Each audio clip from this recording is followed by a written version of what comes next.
Hey, I'm Callie Lewis. You're watching Geek Brief TV. This is Brief 734, but who cares about the number? I have an iPad!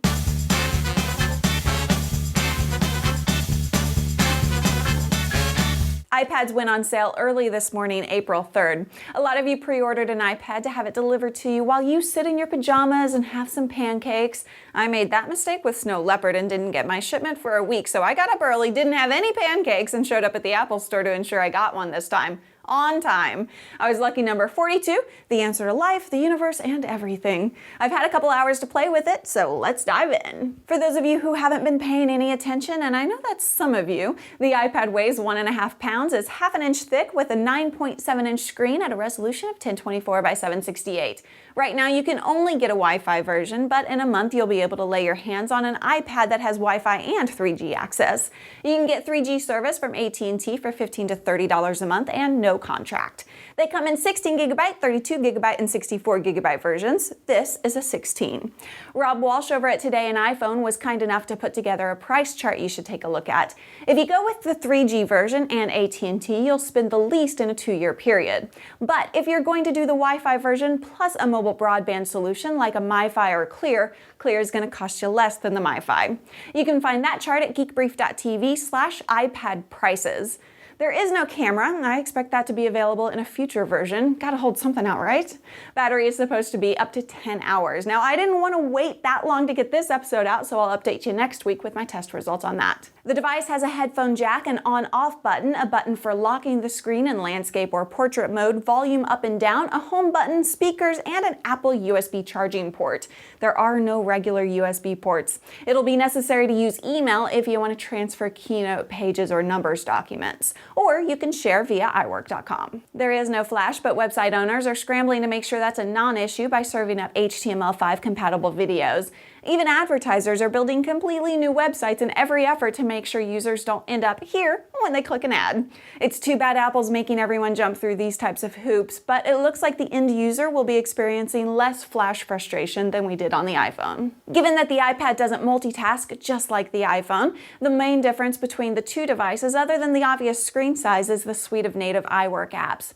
The guys at Apple reworked Pages, Keynote, and Numbers to work on the iPad.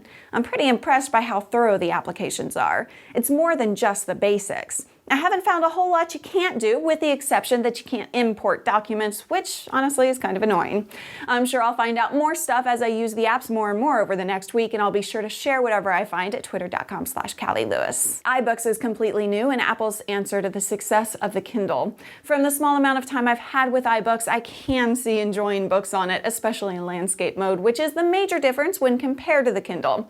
You get a 2-page view. You can turn pages by either swiping your finger or just tapping on the side of the screen. While the animations are fun, it's not something I see most people using after the first few moments. The iPad can be paired with a Bluetooth keyboard. Unfortunately, it's very slow to find Bluetooth devices.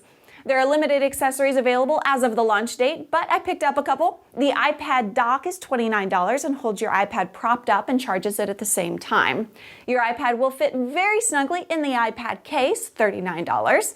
It's thin and soft, and I like it for that reason, but the material gets dirty very quickly, and it's not the case you want to use if you just want protection, because it's hard to put the iPad in and take out quickly.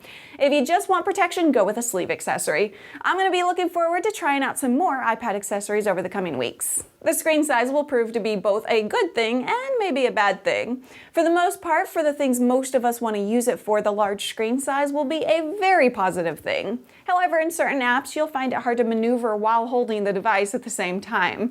Primarily, I've found this to be the case in games rather than productivity apps. It does feel a little heavy after holding it for a bit, but it's much, much better than carrying around a 15 or a 17-inch laptop. Apple wants this to be an in-home device, a lean-back experience, and I might use it that way, but I'll primarily be using it as a replacement for my laptop when I'm out and about.